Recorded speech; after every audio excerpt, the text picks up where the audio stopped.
Hello दोस्तों, आज हम बात करते हैं कि अगर कोई व्यक्ति सरकारी नौकरी में लगा हुआ है और उस पर कोई केस दर्ज हो जाता है तो क्या इस केस का उसकी सरकारी नौकरी पर कोई असर पड़ेगा या नहीं पड़ेगा। तो आज मैं यही जानकारी लेकर आपके सामने हाजिर हूँ हमारे channel Bhardwaj law tips and guide में। तो दोस्तों, वीडियो एंड तक देखिए और सब्सक्राइब करना नहीं भूलें। तो क्या होता है कि कई लोग कंफ्यूज रहते हैं कि भाई उसकी सरकारी नौकरी लगी हुई है और उस पर अगर कोई केस दर्ज हो गया तो क्या उसकी नौकरी छूट जाएगी। तो अगर किसी सरकारी नौकरी वाले व्यक्ति पर कोई केस दर्ज हो जाता है, criminal case, only criminal cases पर होने पर ही सरकारी नौकरी पर कुछ असर पड़ता है, और जो केसेस होते हैं, सिविल केस होते हैं या कोई और केसेस होते हैं, उनका कोई असर नहीं पड़ता। तो कोई भी क्रिमिनल केस अगर ऐसे व्यक्ति पर लग गया जिसकी सरकारी नौकरी है, तो यहाँ पर सिर्फ केस लगने के आधार पर ही उसकी जॉब नहीं जाएगी।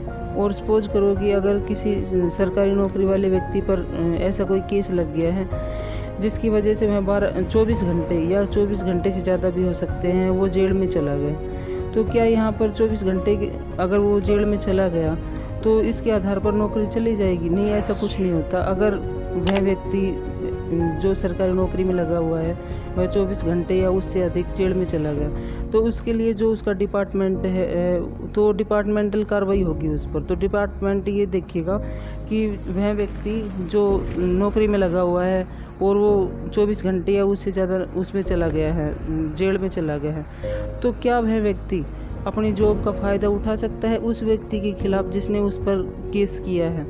क्या वह अपनी जो जॉब लगी हुई है उसका मिसयूज़ कर सकता है? तो ये देखकर डिपार्टमेंट सिर्फ उस व्यक्ति को सस्पेंड कर सकता है, टर्मिनेट नहीं करेगा।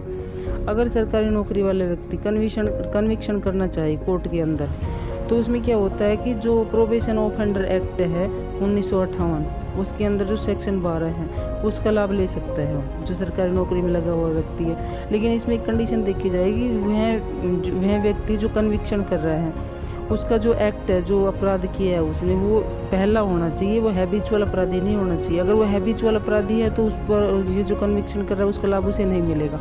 और जो अपराध उसने किया है वो ऐसा अपराध होना चाहिए कि जिसके अंदर सज़ा जो है उसका प्रावधान सिर्फ 2 साल तक का हो। मतलब कि ऐसा क्राइम होना चाहिए जिसमें सिर्फ 2 साल तक की सज़ा हो, इससे ज़्यादा की नहीं। अगर इससे ज़्यादा की है तो वो कन्विक्शन नहीं करेगा। तो इसमें जो कन्विक्शन करेगा सबसे पहले तो उसमें पहला अपराध होना चाहिए। अगर वो कन्विक्शन कर लेता है कोर्ट के सामने और बोल देता है भी आगे से ऐसा कुछ नहीं होगा मेरे साथ, जो केसेस वगैरह जो हुए हैं, तो कोर्ट उसको माफ़ कर देता है कन्विक्शन करने, थोड़ा बहुत जो जुर्माना होता है वो लगा के। और ऑर्डर में ये मेंशन कर देगा कोर्ट कि भाई जो सिर्फ सिंगल जो केस है जिसमें वो कन्विक्शन कर रहा है उसका उसकी नौकरी पर कोई प्रभाव नहीं पड़ेगा। तो ही मेंशन करने के बाद उसकी जो नौकरी है उस पर उसका कोई प्रभाव नहीं पड़ेगा।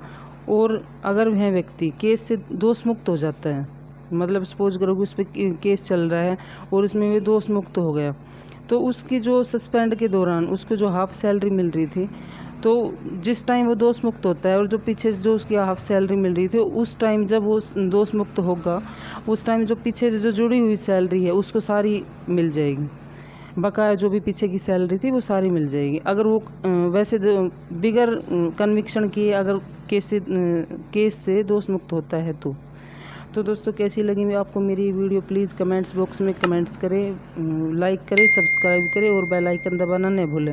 और किसी भी लीगल हेल्प के लिए हमारी सोशल साइट पर संपर्क करें जिसका लिंक डिस्क्रिप्शन में दिया हुआ है। धन्यवाद।